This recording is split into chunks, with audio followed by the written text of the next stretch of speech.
Imagine this. You just bought your dream house. It's got hardwood floors, charming windows, maybe even one of those suspiciously cheap prices that make Zillow feel like a horror movie in itself. 1898 we think is when She went insane.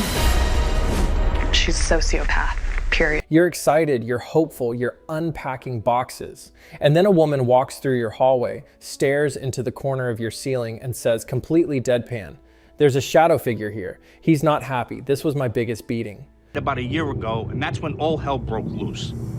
She says whatever's there is now going after her and her son. Cut to you, holding a throw pillow from Target, wondering if you should return the house or the pillow first. Welcome to The Dead Files, the show that promised us a procedural ghost investigation with the emotional intensity of true crime and the vibes of a haunted Airbnb review. Back in 2011, when the show premiered, it felt different. This wasn't just a bunch of dudes in cargo pants yelling, "Did you hear that?" into the dark. This was structure. This was discipline.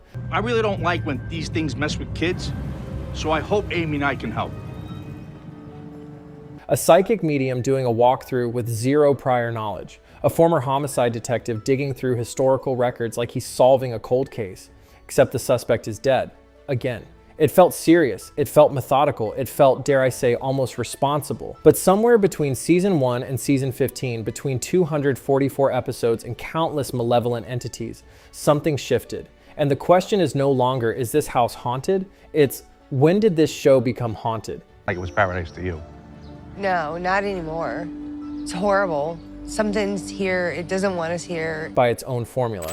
To understand how The Dead Files turned into a 15-season paranormal institution, we need to go back to 2011, a softer, dumber, cable-dominated time. Netflix was still politely mailing DVDs. The Travel Channel still pretended to be about travel, and paranormal shows were multiplying like every Victorian house had a buy one get one demon sale. But The Dead Files wasn't just another, "Did you hear that?" night vision circus. Its premise was deceptively genius. We all see shadow figures, doppelgangers, we all have health issues, and we all get physically attacked. Two investigations, completely separate. On September 23rd, 2011, the show premiered with a clean hook. No gadgets, no team huddles, no dramatic whispering into static. On one side, a physical medium walks into a stranger's house with zero prior knowledge. No files, no Google, no prep, just vibes. Oh, it's a cypress swamp. So you have nobody living back there? No. And he's seeing people? And he sees people back there. And whatever shadow figure apparently didn't pay rent. On the other side, a retired NYPD homicide detective digs through historical records like he's solving a cold case. Except this time, the suspect is already dead. Again, they don't compare notes, they don't collaborate until the reveal. Now, there's this woman who is somehow related to the living. And that reveal, that was the hit. The medium says there was a violent man here. Cut to the detective uncovering a documented murder in the same house. Cue dramatic music. Cue homeowner tears. Cue you sitting there like, okay, but how did she know that? That's where the show hooked people. It felt structured, controlled, almost legal. Like Law and Order, Paranormal Victims Unit. Instead of gadgets and ghost bros and cargo shorts, it offered research plus mediumship. True crime energy wrapped around supernatural claims. And in the early 2000s, that felt credible enough. 60s?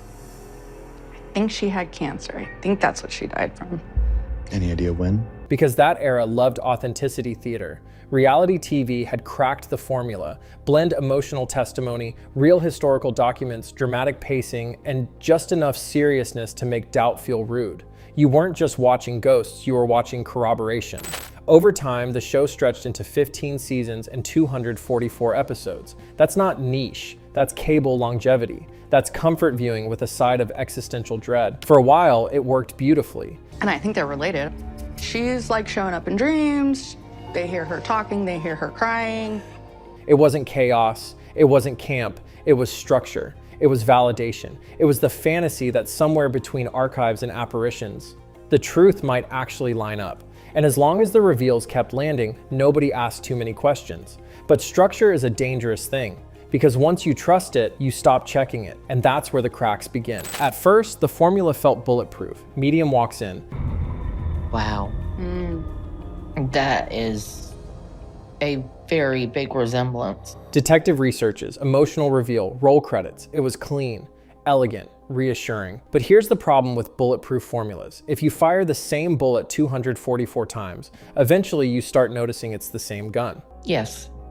Up in the left-hand corner of the door, she'll look up there and she'll be talking to it. The entire tension of the Dead Files rested on one seductive idea: independent validation. 2 separate investigations, no communication, no contamination. If the medium says there was a violent man here, and the detective later uncovers a documented assault or murder in the property's history, it lands like a courtroom mic drop. Case closed, spirits confirmed. Except That's Sandy's room. And what I saw her doing was like trying to drag that person out of bed. not really. Once you zoom out, you start noticing how flexible those matches can be. A violent man becomes a history of violence. A shadow figure becomes a former resident with a temper. Specificity blurs, language stretches, the edit tightens. What felt like cross-examination starts to feel like careful stitching. Do you think your mom is here? I don't think so. I hope not. That's not a scandal, that's television. Paranormal TV doesn't implode with one expose. It erodes, slowly, quietly, through repetition. And repetition is where the cracks began. Watch 1 episode and the structure feels disciplined. Watch 10 and it feels consistent. Watch 50 and you start predicting the beats. By episode 200, you could host the reveal yourself. Walkthrough, ominous statement, cut to detective finding something adjacent, dramatic swell, homeowners cry, recommendation given, rinse, cleanse, repeat. The trick still technically works, but you've seen the magician's hands too many times. Out this energy of protection. But this dead woman doesn't want your mother-in-law. She wants your son. Then there's the ethical tension. These aren't actors, these are homeowners, often already stressed, grieving, exhausted. They come in with insomnia, anxiety, family tension. The show reframes it through a supernatural lens. Suddenly, it's not stress, it's attachment, it's malevolence. It's something dark in the corner of the ceiling, and the reveal rarely lands softly. This entity is dangerous. You shouldn't stay here. It's affecting your children.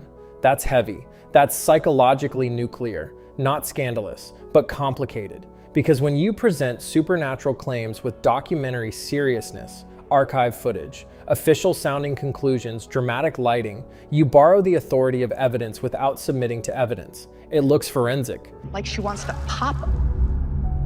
I would not be surprised if this person is waking up with bruises. It feels procedural, but it operates like storytelling. And storytelling is powerful, especially when fear is involved. For years, the show survived on that balance.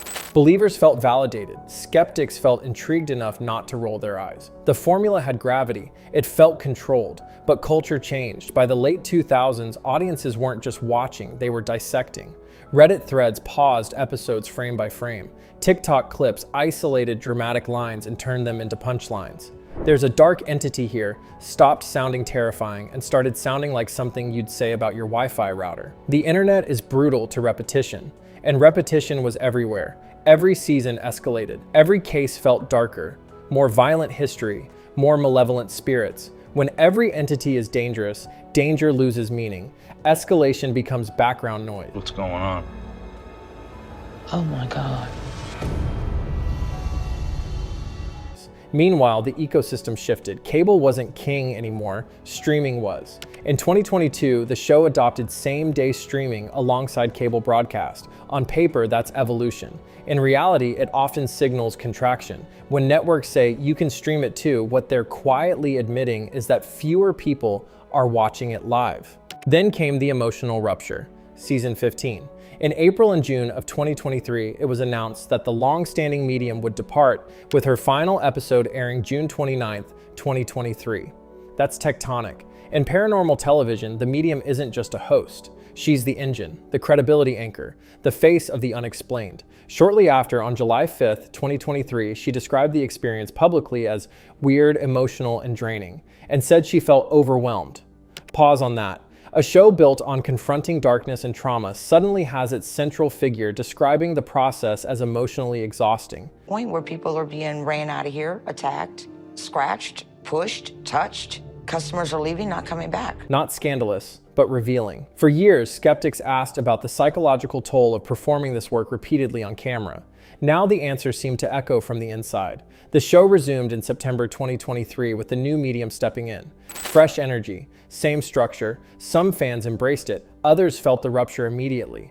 Online reactions split. It feels less authentic. It feels too polished. It's not the same.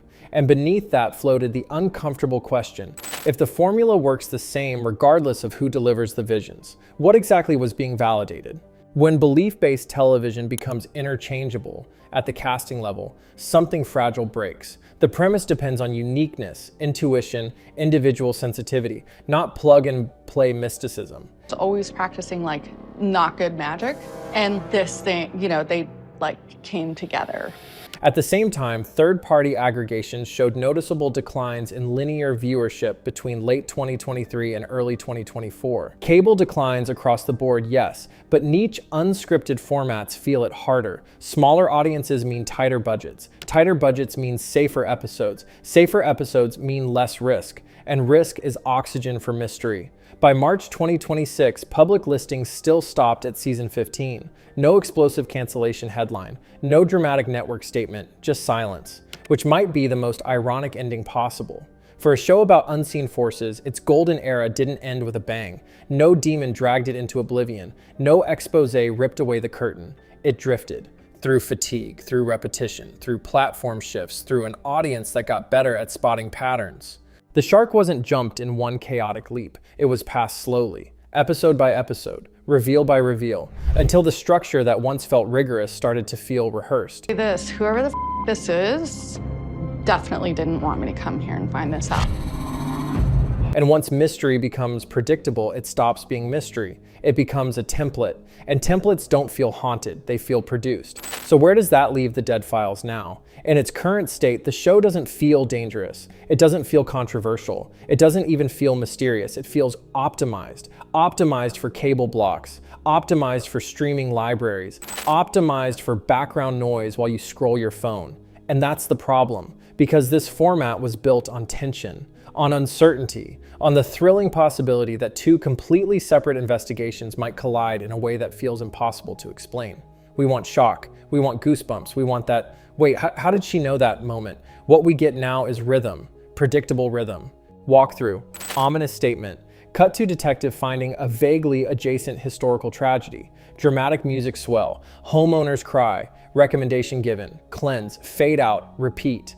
After 15 seasons, the structure doesn't feel like validation anymore. So it's a gorgeous area, but when we spoke on the phone, you were basically saying I live in hell. What the hell's going on? It feels like Mad Libs for hauntings. Insert angry male spirit. Insert history of violence. Insert advice to leave if possible. And when every episode escalates to this entity is dangerous, escalation stops meaning anything. There's also the broader genre fatigue. Paranormal reality television thrives on ambiguity, but the internet thrives on dissection.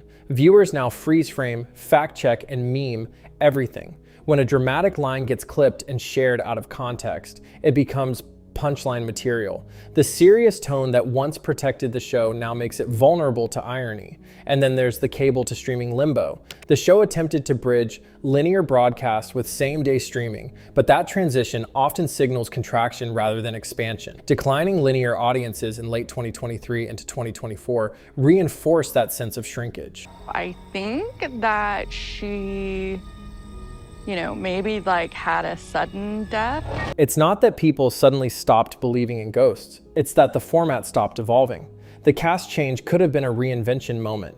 Instead, it felt like a continuity patch. Same structure, same beats, different face. And when belief-based television becomes plug and play, it exposes something uncomfortable. The emotional intensity was always part performance, part production design. We want authenticity. We want unpredictability. We want something that feels alive. Instead, the show feels archived, like a haunted house attraction that's still technically open, but everyone already knows where, and once you know where the jump scare is, you stop jumping. Here's the uncomfortable part. The Dead Files almost worked. But she thinks whatever's in the house is trying to kill her. She sounds bad, and I'm really hoping we can help her out. For years, it managed to walk a tightrope between procedural seriousness and supernatural spectacle. It offered structure in a genre that often felt chaotic. It gave believers validation and skeptics just enough ambiguity to argue about. It ran for 15 seasons and 244 episodes. That's not an accident. That's not a fluke. That's a formula that connected. But formulas age, especially when they depend on mystery staying mysterious. The show didn't collapse under scandal. It didn't implode in a blaze of debunking headlines. It slowly thinned out through platform shifts, cast departures, declining linear relevance, through repetition, through cultural fatigue, through an audience that learned to meme before it learned to fear. And maybe that's the real twist. The series framed houses as liminal spaces, familiar yet uncanny, safe yet not. But in the end, the show itself became liminal. Not fully gone, not fully alive, just lingering. Things move on their own. We hear startling noises. Our moods are being affected. We wanted evidence, we wanted catharsis, we wanted that dramatic reveal where two worlds collide and something impossible feels real. Instead, we got a reminder of how powerful editing, structure, and narrative framing can be. So can it be saved? Maybe. Reinvention is always possible, but it would require risk, transparency, evolution. It would require breaking the very formula that made it successful. And here's the final, slightly uncomfortable question. If a ghost show fades away quietly, without a dramatic ending, was it ever haunted, or was it just very, very well produced? If you enjoyed this existential haunting of cable television, like, subscribe, and tell me which reality format should be investigated next before it vanishes into the static.